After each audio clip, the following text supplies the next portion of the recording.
warahmatullahi wabarakatuh. Saya Balkis Zara dengan NIM 22029126. Di sini saya akan menjelaskan tentang pengertian hakikat manusia. Manusia adalah makhluk yang diciptakan dengan kesempurnaan dalam berpikir serta caranya dalam mengendalikan diri. Dengan kelebihan akal dan budi pekerti yang dititipkan Tuhan, manusia dapat berpikir tentang cara hidup dan juga cara bertahan.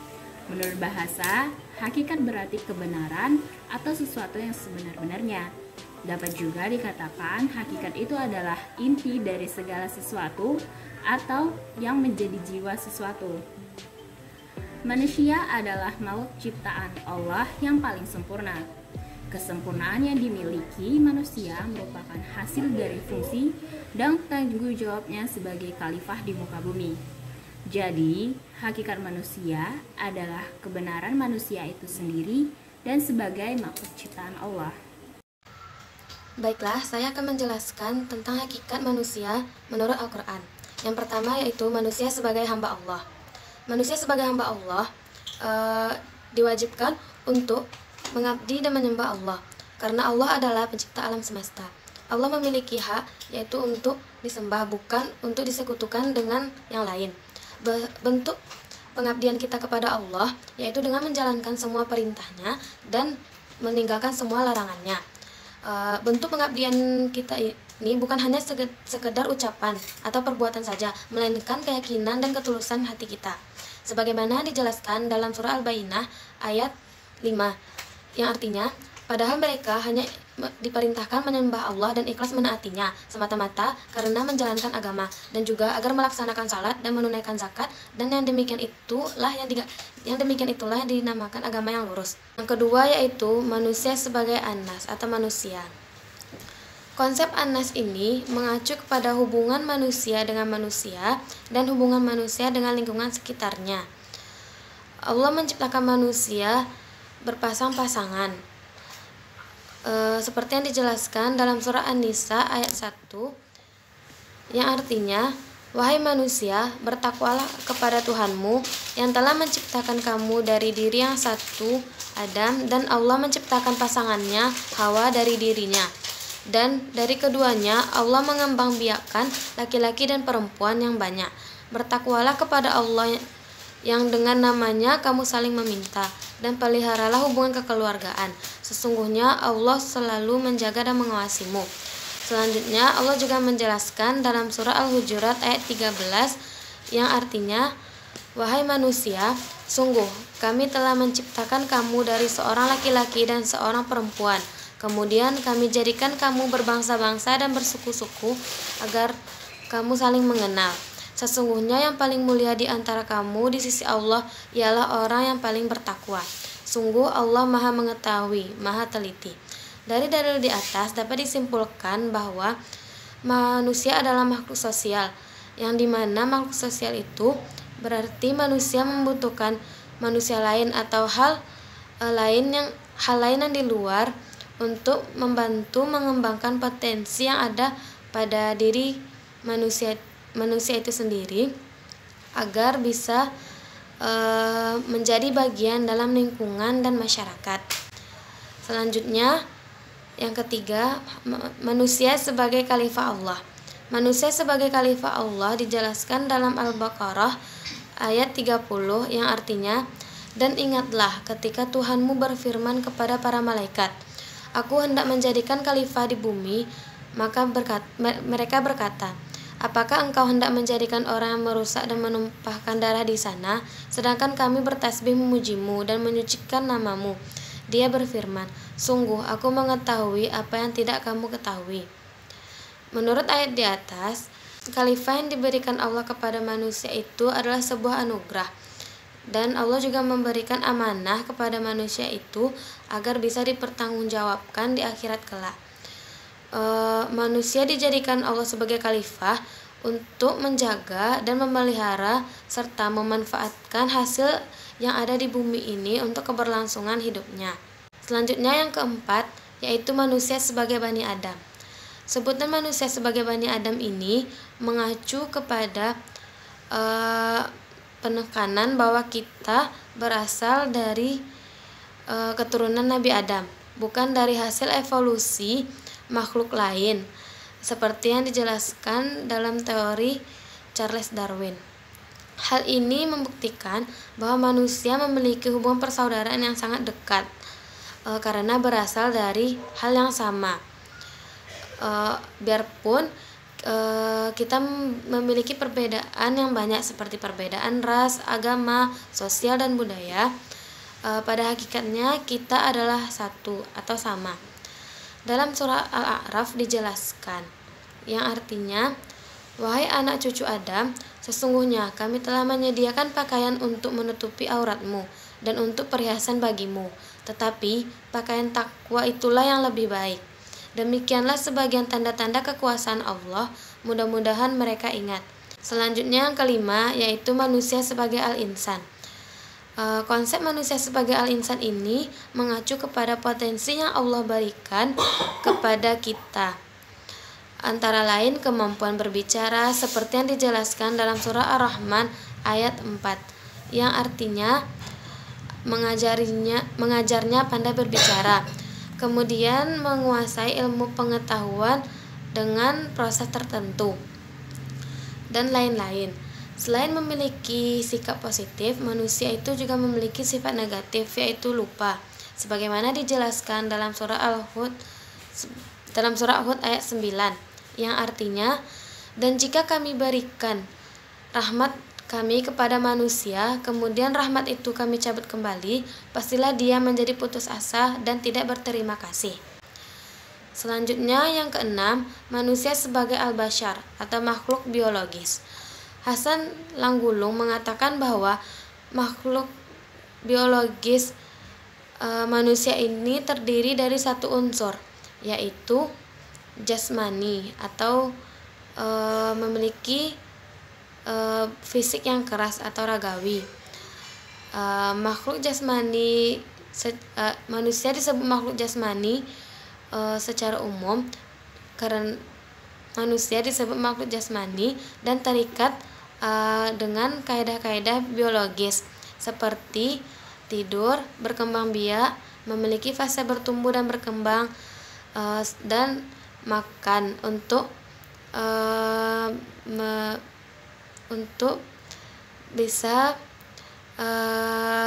melanjutkan hidup, dan pada akhirnya akan mengalami fase kematian. Dalam surah Al-Mu'minun ayat 12-14, Allah juga sebagaimana dijelaskan Allah dalam Quran surah Al-Mu'minun ayat 12-14, yang artinya, dan sungguh kami telah menciptakan manusia dari saripati berasal dari tanah. Kemudian kami menjadikannya air mani yang disimpan dalam tempat yang kokoh atau rahim. Kemudian air mani itu kami jadikan sesuatu yang melekat. Lalu sesuatu yang melekat itu kami jadikan segumpal daging, dan segumpal daging itu kami jadikan tulang belulang. Lalu tulang belulang itu kami bungkus dengan daging. Kemudian kami menjadikannya makhluk berbentuk lain. Maha suci Allah, pencipta yang paling baik. Dari ayat di atas bisa kita kesimpulkan bahwa Allah menciptakan manusia dengan sangat sempurna tanpa memiliki kekurangan apapun.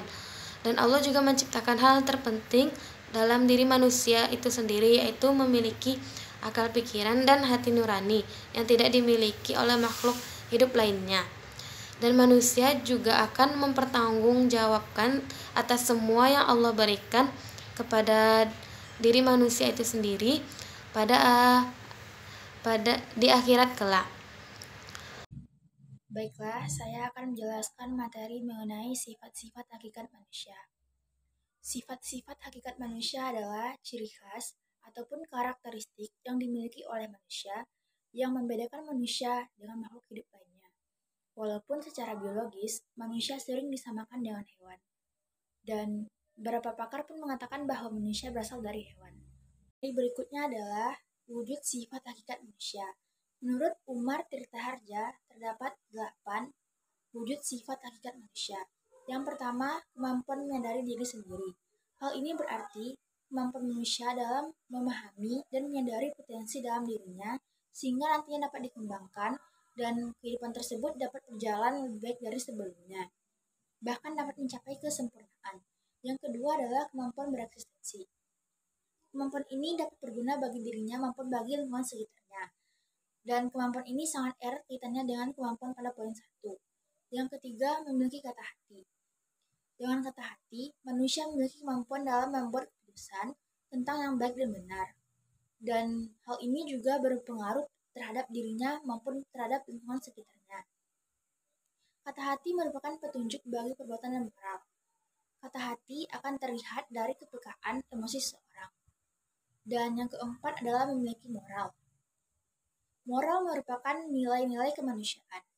Karena moral berkaitan dengan keputusan kata hati yang ada pada poin 3. Yang kelima adalah kemampuan untuk bertanggung jawab.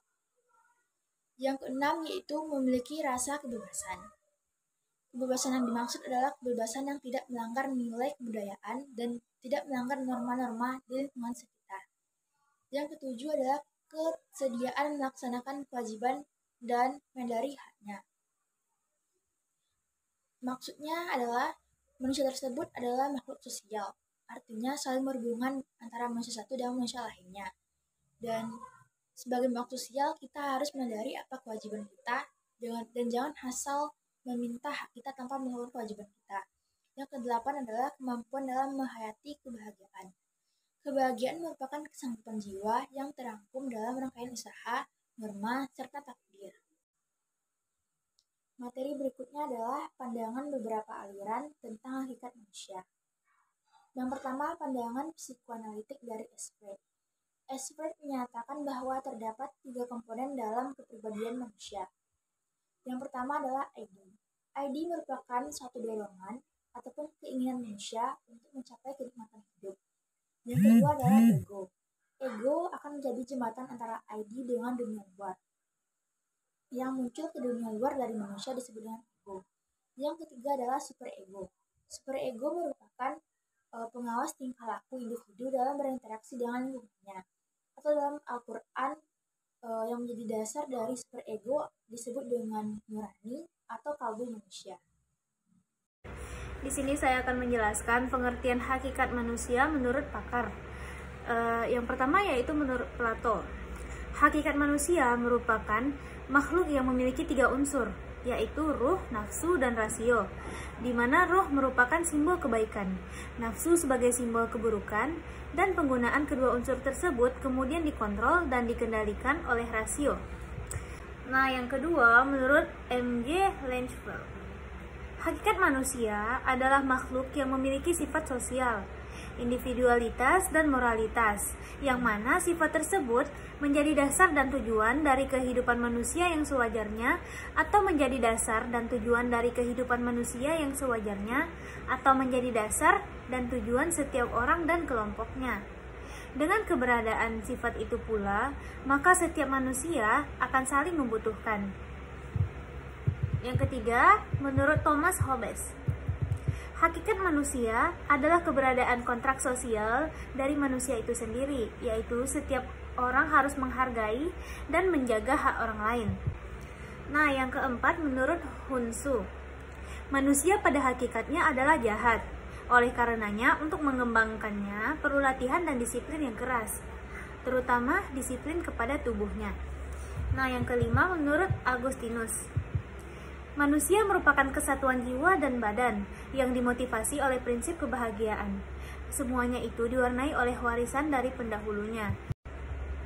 Selanjutnya, menurut Descartes, manusia terdiri dari unsur dualistik, jiwa dan badan. Jiwa tidak bersifat bendawi, abadi, dan tidak dapat mati, sedangkan badan yang bersifat bendawi dapat sirna dan menjadi sasaran ilmu fisika. Selanjutnya, menurut Roger, manusia adalah makhluk rasional, tersosialisasikan, dan dapat menentukan nasibnya sendiri. Dalam kondisi yang memungkinkan, manusia akan mampu mengarahkan diri sendiri, maju, dan menjadi individu yang positif dan konstruktif. Nah, selanjutnya yang terakhir menurut Glasser, tindakan manusia didorong untuk memenuhi kebutuhan dasar, baik psikologis maupun fisiologis, yang sama untuk semua orang. Kebutuhan fisiologis adalah segala sesuatu untuk mempertahankan kesadaran organisme, sedangkan kebutuhan psikologis terarah untuk mencintai dan dicintai, serta berguna bagi diri sendiri dan orang lain.